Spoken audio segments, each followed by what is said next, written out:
Good morning बच्चों। इसके पहले बेटा हमने आपको वर्ण विचार में वर्ण, वर्णमाला, वर्ण के प्रकार, वर्ण के कितने प्रकार हैं, ह्रस्व स्वर, दीर्घ स्वर, प्लुत स्वर, व्यंजन, व्यंजन के कितने भेद होते हैं, फिर व्यंजन के भेद, स्पर्श व्यंजन, अंतस्थ व्यंजन, ऊष्म व्यंजन, संयुक्त व्यंजन, नव विकसित अतिरिक्त वर्ण, अयोगवा, अनुस्वर, अनुनासिक, विसर्ग, ये सारी चीज़ें बेटा हमने आपको कंप्लीट करा दी हैं। इसके पहले हमने वर्ण विचार के 2 वीडियोज़ आप लोग को भेज दिए हैं, उतना आपको समझ में आ गया होगा। आज हम इसके आगे पढ़ाने जा रहे हैं। वो टॉपिक है कि र जो शब्द है, र जो वर्ण है, इसको हम कितने रूपों में प्रयोग करते हैं। ठीक है, हम इसको लिख सकते हैं र के रूप। ठीक है, र के कितने रूप हैं, क्योंकि र को मात्रा के रूप में भी प्रयोग किया जाता है ना बेटा। तो वही हमें देखना है कि र के कौन कौन से रूप हैं। सबसे पहले हम देखते हैं कि र कैसे इस्तेमाल किया जाता है। र का जो सामान्य रूप है, र का सामान्य रूप क्या है बेटा? जैसे कि हम इसको लिखते हैं, इसका एग्जाम्पल देख लीजिए। रमेश, राम, रहीम, राकेश, ये क्या है बेटा? ये र के सामान्य रूप है। ठीक है, र के सामान्य रूप है। एक तो ये हो गया। दूसरा हम देखते हैं कि र का दूसरा कौन सा रूप है। र का दूसरा रूप है, र मूल रूप में था तो और व्यंजन के साथ मिलके हो गया। अब हम देखते हैं कि र का दूसरा रूप क्या है। र का दूसरा रूप है, जब हम लिखते हैं र को ऐसे भी लिखते हैं, कर्म। दिखाई दे रहा है बेटा? कर्म में हमने म के ऊपर र लगाया है। आप सभी जानते हैं बेटा, इस र में भी स्वर मिक्स है ना, तभी ये जाके र बनता है। अगर हम र को आधा लिखेंगे, जैसे आप क को आधा लिख सकते हैं ऐसे, ग को आधा ऐसे लिख सकते हैं, लेकिन र को आधा लिखना तो हम ऐसे तो लिख नहीं सकते। तो ये क्या होता है? ये मात्रा के रूप में परिवर्तित हो जाता है, चेंज हो जाता है। इस रूप में लिखने के लिए क्या होता है? इसको जब र क्या होता है? स्वर रहित होता है, मतलब इसके बिना, ये स्वर है ना बेटा, ये स्वर है। जब इसके बिना र होता है तो र के नीचे हलंत लगा है, मतलब इसमें स्वर मिक्स नहीं है। जब स्वर रहित होता है, क्या र जब स्वर रहित होता है तब वह रेफ के रूप में प्रयोग किया जाता है। रेफ, इसे हम रेफ भी कहते हैं। जब र स्वर रहित होता है, अर्थात स्वर के बिना होता है, तो ये क्या होता है? ये रेफ के रूप में प्रयोग होता है। इसको हम रेफ भी कहते हैं। जैसे कर्म हुआ, धर्म हुआ, ऐसे बहुत सारे, मर्म हुआ, कोई भी शब्द आप ले सकते हैं। इन सब में र ऊपर लिखा जाता है। र क्या होता है? मात्रा के रूप में ऊपर प्रयोग होता है। ठीक है, पहला रूप तो ये हुआ, दूसरा ये हुआ। तीसरा है बेटा इसमें आप सूर्य भी लिख सकते हैं। इसको लिखने का तरीका हम बता देते हैं कि इसको कैसे लिखना है। जैसे आप कर्म ले लीजिए, ठीक है, क के नीचे हलंत लगाएंगे, प्लस क्या होगा बेटा? अ होगा, क्योंकि यहाँ देखिए क पूरा व्यंजन है, प्लस क्या लिखेंगे आप? अब हम इसके बाद क्या लिखेंगे? इसके बाद हम र लिखेंगे। र में क्या लगाएंगे? हलंत, प्लस म प्लस अ इक्वल टू कर्म। क्लियर हुआ बेटा? क, ये दोनों मिलके एक व्यंजन हो गए। क्या बन गया बेटा? क हो गया। र बिना व्यंजन के है, तो ये कहाँ ऊपर शिफ्ट हो गया है? मात्रा बन गया। म और अ मिलके एक व्यंजन बन गए म के। समझ में आया बच्चों? तीसरा रूप है, इसमें कैसे लिखते हैं? जब किसी व्यंजन के पैर में लगता है, ग्रह, क्रम। इसमें र कहाँ लगा है बेटा? यहाँ व्यंजन के पैर में लगा है। ठीक है, तो इसका कोई तो नियम होगा। वो नियम क्या है? क्या होता है जब र, इसमें क्या है, जब र पहले वाला व्यंजन स्वर रहित होता है। ग्रह लिखा है यहाँ पे, ग्रह लिखा है, कह रहा है कि जब ये व्यंजन स्वर रहित होता है अर्थात ग आधा है। ठीक है, ग जब र से पहले वाला व्यंजन, इससे पहले ये ग आया ना, ये व्यंजन क्या है? स्वर रहित है, तो उस व्यंजन को पूरा लिखा जाता है। इस व्यंजन को हम यहाँ पूरा लिखेंगे। पूरा लिखकर क्या करते हैं, र जो है, ये जो र है, इसको हम इसके पैर में लगा देते हैं। ठीक है, पहला व्यंजन।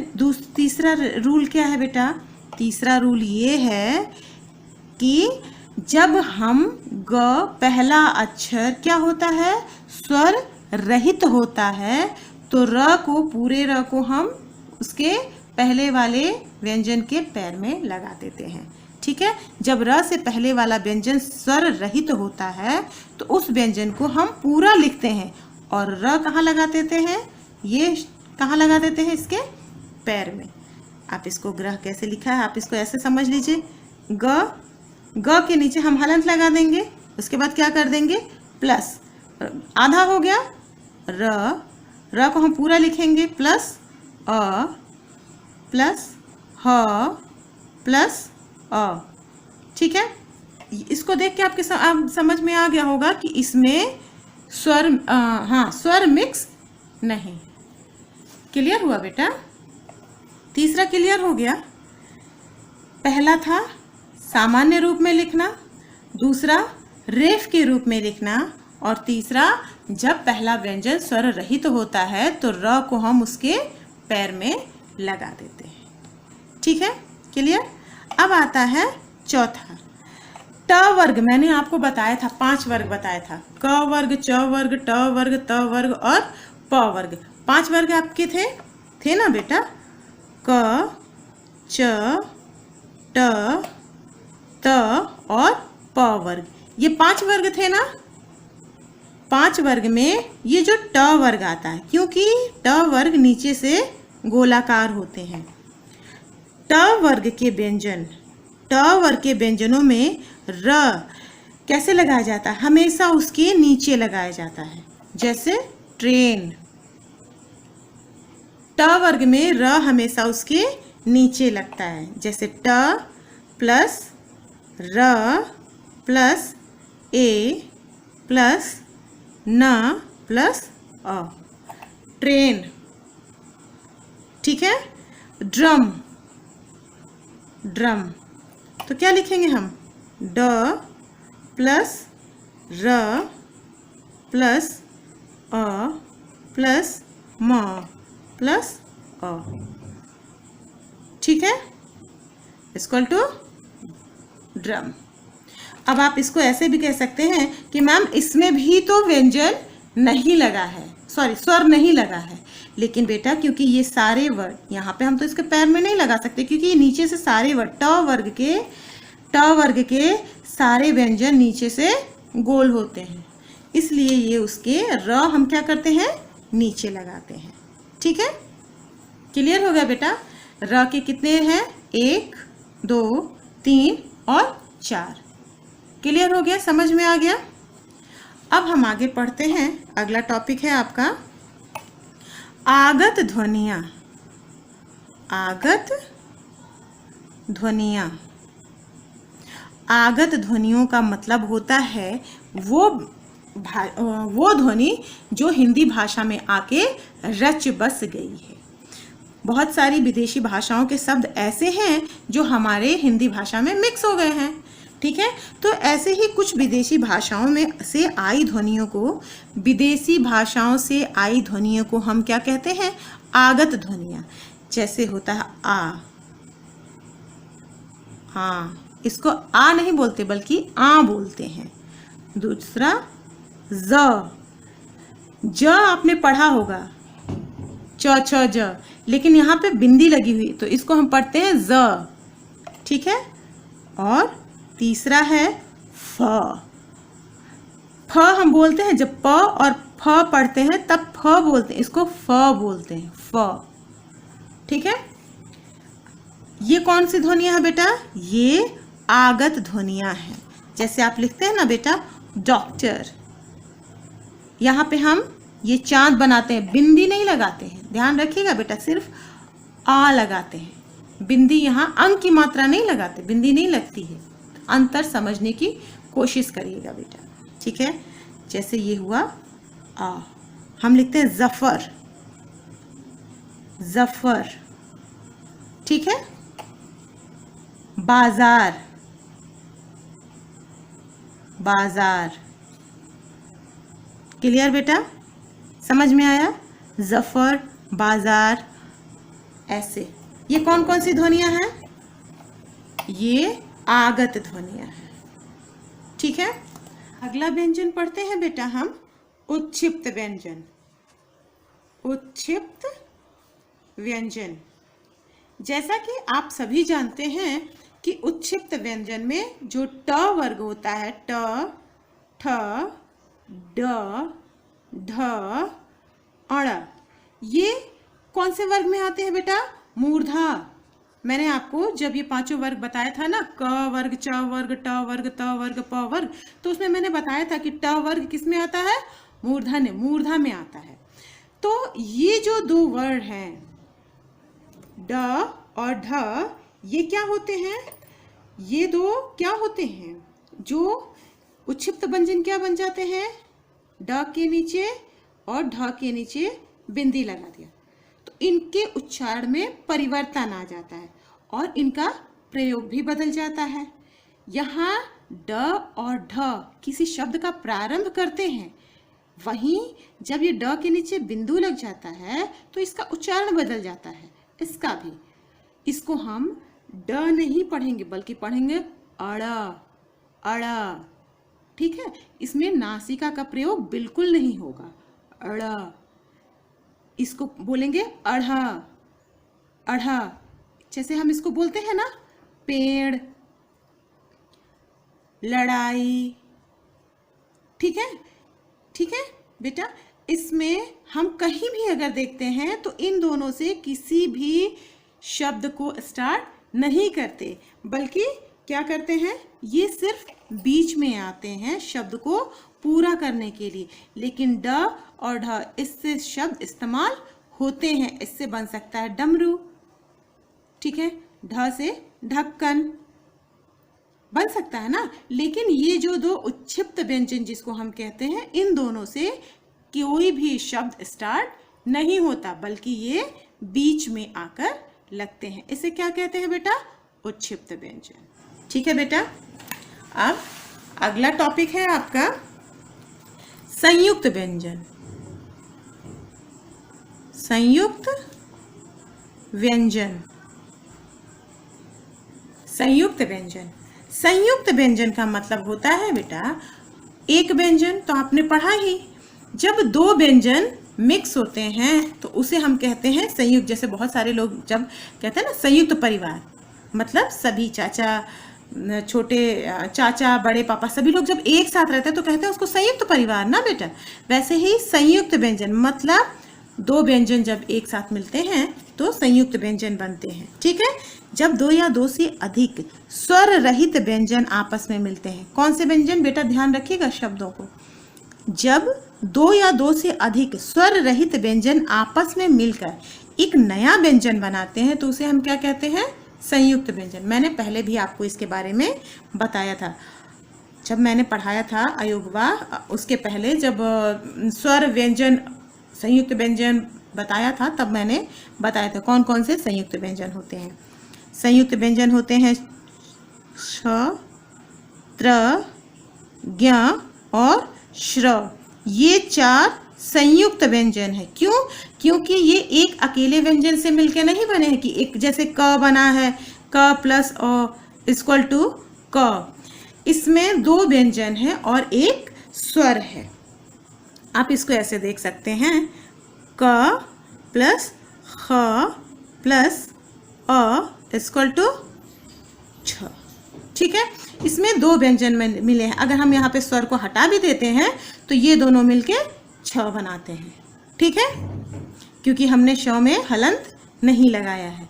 आप त्र ऐसे देख सकते हैं, त प्लस र, इसका मतलब कि र में ऑलरेडी स्वर मिक्स है। अगर हम इसको भी हलंत लगा के अ लिख दें तो भी ये सही होगा। ठीक है, ये हो गया त्र।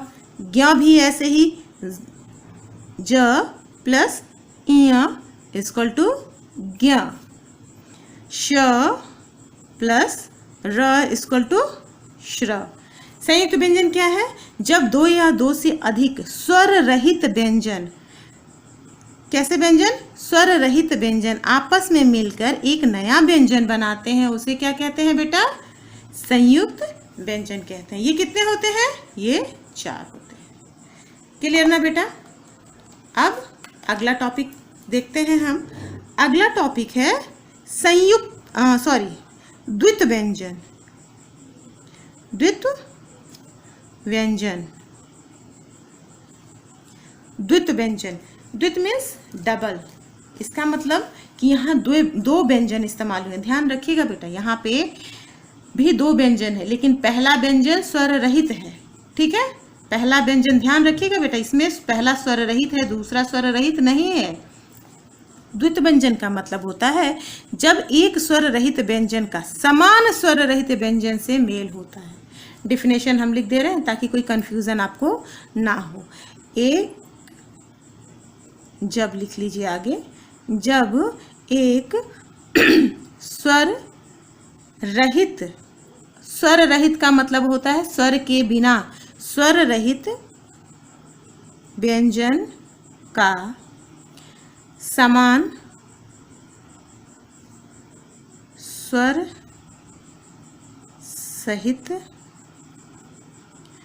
सहित व्यंजन से मेल होता है, व्यंजन से मेल होता है, तब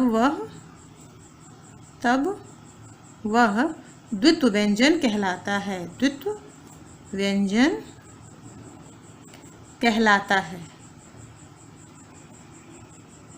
इसको हम समझा दे रहे हैं कैसे। पहला स्वर रहित, जैसे आपने लिया एक वर्ड पक्का, ठीक है, प तो पूरा है, दिख रहा है ना। प में इसको देखने से पता चला, मैंने नीचे हलंत नहीं लगाया है तो देखने से पता चल रहा है कि इसमें ऑलरेडी स्वर मिक्स है। क्या कह रहा है? जब एक स्वर रहित व्यंजन का, एक स्वर रहित मतलब पहला जो, अगर हम इसी को लिख लेते हैं प, पहला स्वर रहित है, हमने हलंत लगा दिया मतलब ये स्वर रहित है, और दूसरा उसी के समान, मतलब हम अदरवाइज दूसरा व्यंजन लेने नहीं जा रहे हैं, इसी के समान मतलब यही हमने दूसरा वर्ड लिया प। ठीक है, हमने पहला स्वर रहित है, इसी के समान जो दूसरा है वो स्वर सहित है, मतलब इसमें स्वर मिक्स है। इसमें स्वर मिक्स नहीं है क्योंकि मैंने हलंत लगा दिया, इसमें स्वर मिक्स है। जब एक स्वर रहित व्यंजन का समान स्वर सहित व्यंजन से मेल होता है, जब दोनों मिलते हैं तो क्या बनते हैं? पप बन जाएंगे ना, पप बनेगा ना, पप बन जाएगा। इसमें आप कोई च लिख सकते हैं, एक स्वर रहित है प्लस दूसरा स्वर सहित है तो क्या हो जाएगा? चा बनेगा ना बेटा। हमने एक स्वर रहित लिया, ल स्वर रहित है, ये स्वर सहित है, क्या बनेगा? लल। ठीक है बेटा, अब इसको देख लीजिए, जैसे हमने लिखा च लिखा ना, तो इसका शब्द क्या बन सकता है? बच्चा। इसका शब्द क्या बन सकता है? अगर हमने क लिया होता इसके जगह स्वर रहित प्लस स्वर सहित इक्वल टू, इसका क्या होगा? आधा क और पूरा क, क्या होगा? पक्का। समझ में आ रहा है बेटा हम क्या समझाने की कोशिश कर रहे हैं? ठीक है, ल हो गया तो यहाँ पे अगर हम शब्द बना देते हैं दिल्ली, ठीक है, यहाँ पे हम अगर दो प हमने लिया है, एक स्वर रही दूसरा सही, तो इसमें भी बन सकता है अपी, बन सकता है ना बेटा। ये सब द्वित व्यंजन में क्या है? द्वित व्यंजन की डिफिनेशन क्या है? जब एक स्वर रहित व्यंजन का समान स्वर सहित व्यंजन से मेल होता है तब वो द्वित व्यंजन कहलाता है। क्लियर हो गया बेटा? आगे बढ़े। अगला टॉपिक हम पढ़ते हैं संयुक्ताक्षर। संयुक्ताक्षर जिस तरह से ये खुद को बता रहा है, संयुक्ताक्षर का मतलब होता है संयुक्त अक्षर। अक्षर नहीं, यहाँ पे व्यंजन नहीं है ना स्वर है, अक्षर की बात बता रहा है। ध्यान से सुनिएगा। जब एक स्वर रहित व्यंजन, ध्यान से रखिए, सुनिएगा बेटा, जब एक स्वर रहित मतलब अगर पहला कोई भी व्यंजन है, श है, र है, कुछ भी है, एक स्वर रहित व्यंजन मतलब इसमें हलंत लगा हुआ है, स्वर रहित व्यंजन का दूसरे, इसमें तो कॉमन था ना कि एक ही अपने समान कह रहा है, इसमें कह रहा है कि दूसरे स्वर सहित व्यंजन से पहला स्वर रहित हो और जो दूसरा हो वो स्वर के साथ हो। ठीक है? जैसे इसके बाद अगर हम कोई शब्द लाते हैं, जैसे च लगा लीजिए, इसके साथ कुछ और लगा लीजिए, पहला स्वर रहित हो और दूसरा स्वर सहित हो। ठीक है? कह रहा है संयुक्ताक्षर की डिफिनेशन है कि जब एक स्वर सहित व्यंजन का भिन्न मतलब अलग स्वर सहित व्यंजन से मेल होता है। रहित का मतलब होता है बिना, सहित का मतलब होता है साथ में। ये हो गया स्वर रहित, रहित मतलब बिना स्वर के, और ये हो गया स्वर सहित मतलब स्वर के साथ। ठीक है? जब एक स्वर रहित व्यंजन एक स्वर सहित व्यंजन से मेल होता है तो वहां संयुक्ताक्षर होता है। जैसे मैंने बताया ना बेटा, इसको आप ऐसे लिख सकते हैं, पश्चात। ठीक है? ये स्वर रहित है इसलिए आधा हो गया, और इसमें तो कोई प्रॉब्लम नहीं है, ऑलरेडी स्वर मिला हुआ है, तो हमने आ की मात्रा लगा के पश्चात बन गया। ठीक है? जैसे हमने लिखा म आधा लगाया और ह को पूरा लग दिया, इससे कौन सा वर्ड बनेगा? तुम्हारा। आ की मात्रा तो हमारे ऊपर है कि हमें कहाँ कौन से शब्द को बनाना है, कैसे करना है। ठीक है? क्लियर हो गया बेटा? अब जो हम आपको अगला टॉपिक पढ़ाने जा रहे हैं वो है बेटा वर्ण विच्छेद। विच्छेद का मतलब होता है उसको अलग अलग करना। ठीक है? अलग अलग। अभी आप सामने बैठे हैं तो आप अपनी बेटा कॉपी निकालिए और अपने नाम का वर्ण विच्छेद करिएगा। हम पहले समझा दें फिर आप वर्ण विच्छेद करिएगा। वर्ण विच्छेद शब्दों के वर्णों को अलग अलग करना। मैंने आपको स्टार्ट किया था तभी, जैसे क है, स्वर मिक्स है तो इसको आधा करके अ लिख दिया। ठीक है? वर्ण विच्छेद का मतलब वर्णों को हमको अलग अलग करना है शब्दों के। ये तो वर्ण है, व्यंजन है ना, शब्दों को, शब्द लिख दिया मैंने, शब्दों के वर्णों को, इसमें जो एक एक वर्ण है इसको अलग अलग करना है। जैसे आप पजल गेम बना लेते हैं ना बेटा, तो उसको अलग अलग करते हैं तो सब चीजें अलग अलग हो जाती हैं, और जोड़ देते हैं तो एक चीज बन जाता है। यहाँ पे लिखा है शब्द, आप कोई भी शब्द ले सकते हैं। आप लिख लीजिए दिन। यहाँ पे क्या करना, शब्दों में ये जो वर्ण है इन्हें हमें टुकड़े टुकड़े में अलग अलग करना है। ठीक है? शब्द ही लिखा, शब्द को ही हम अलग कर देते हैं। शब्द को अलग कैसे करेंगे? श प्लस अ, क्योंकि यहाँ पे शब्द श पूरा है तो हम इसमें स्वर मिक्स करेंगे, प्लस ब। बेटा ध्यान से देखिएगा, ब यहाँ पे आधा है तो यहाँ पे क्या होगा, यहाँ पे ब में हलंत लगेगा, ब प्लस द प्लस अ। मैंने यहाँ पे ब के साथ स्वर को मिक्स नहीं किया है, तब बन गया शब्द। मैंने यहाँ पे दिन लिखा है, दिन लिखा है ना बेटा, तो दिन को भी हम अलग करके लिखा दें। ध्यान से देखिएगा बेटा, द पे किस चीज की मात्रा है? ई की। हर जगह अ ही, स्वर में तो अ मिक्स होता है, लेकिन हमको लिखना यहाँ मात्रा है तो हम कैसे लिखेंगे? क्योंकि ई भी स्वर है तो हम क्या लिखेंगे? द प्लस द में हलंत लगेगा। इसके बाद हम कौन सा स्वर लगाएंगे बेटा? यहाँ पे हम स्वर कौन सा लगाएंगे? ई, अ नहीं लगाएंगे। ठीक है? क्योंकि हमें यहाँ पे मात्रा लगानी है। प्लस न प्लस क्या होगा? अ, दिन। क्लियर हो गया बेटा? क्लियर हो गया ना?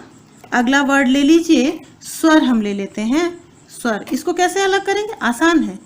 स में हलंत लगा देंगे, प्लस व प्लस अ प्लस र प्लस अ इक्वल टू स्वर। स के बाद हमने अ नहीं लगाया है, इसलिए स आधा हो गया बेटा, क्लियर हो गया। अभी आप सामने बैठे हैं, आप कुछ मत करिए, आप सिर्फ अपने नाम का वर्ण विच्छेद करिए।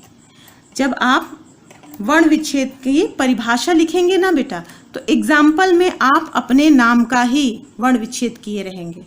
ठीक है बेटा, आप अपने नाम का ही वर्ण विच्छेद करिएगा। कोई डाउट है तो हमसे पूछ लीजिएगा। आपका ये वर्ण विच्छेद चैप्टर बेटा आज कंप्लीट हो गया। इसके बाद भी कहीं कोई डाउट है तो आप बेफिक्र होकर हमसे पूछ सकते हैं। एक बार हम आपको फिर से ये सारी चीज़ें वर्ण विच्छेद समझा देते हैं।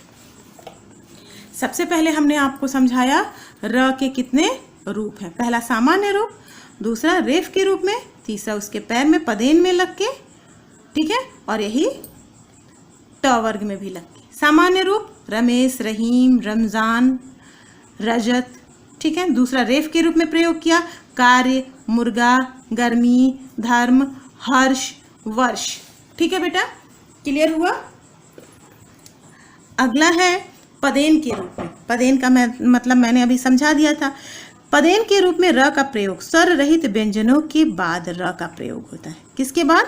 स्वर रहित व्यंजनों के बाद। उदाहरण में आप देख लीजिए, प्रश्न, ग्रह, कर्म, चक्र। पाई वाले व्यंजनों के साथ र का प्रयोग किया जाता है क्योंकि यहाँ पे सभी पाई वाले व्यंजन थे। तीसरा था गोलाकार व्यंजनों के साथ। गोलाकार मीन्स ट वर्ग के साथ क्या लगता है? र नीचे लगता है। ठीक है। आगत ध्वनियाँ, विदेशी भाषाओं से हिंदी में आई ध्वनियों को आगत ध्वनि कहते हैं। आ, ज, फ। ठीक है।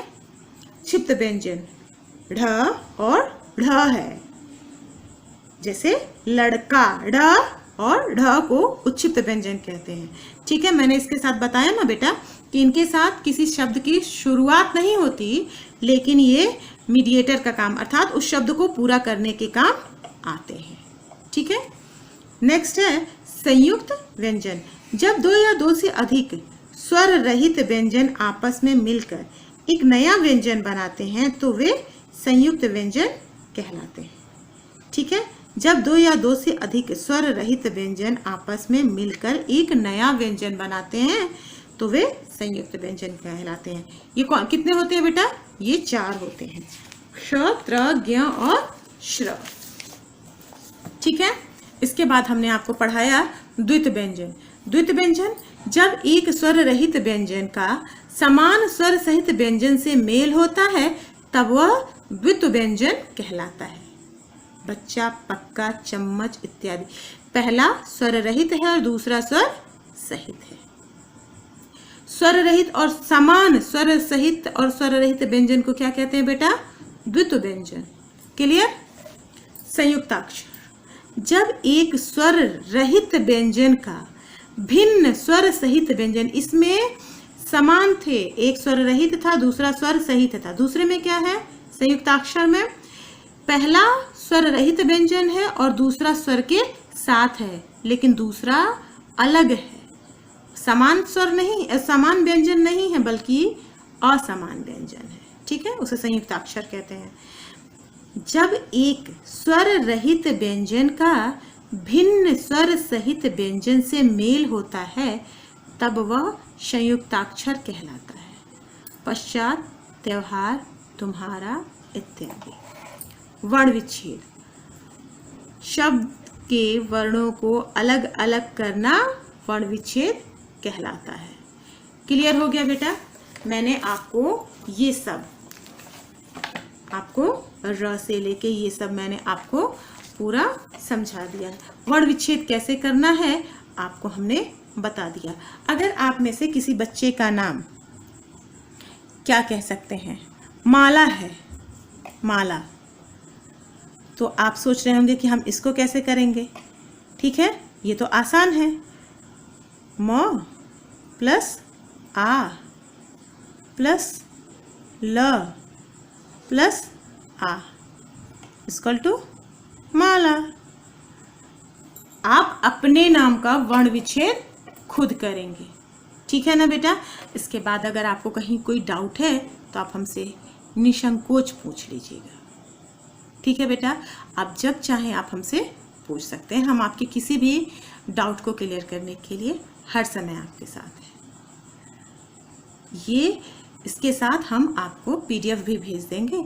बाकी सब आप खुद कंप्लीट कर लीजिएगा, जो फिलिंग द ब्लैंक्स वगैरह हैं उसको बुक में, और सारे क्वेश्चन आंसर आप अपनी कॉपी में आज की डेट डाल के कंप्लीट कर लीजिएगा। ठीक है बेटा, थैंक यू बच्चों।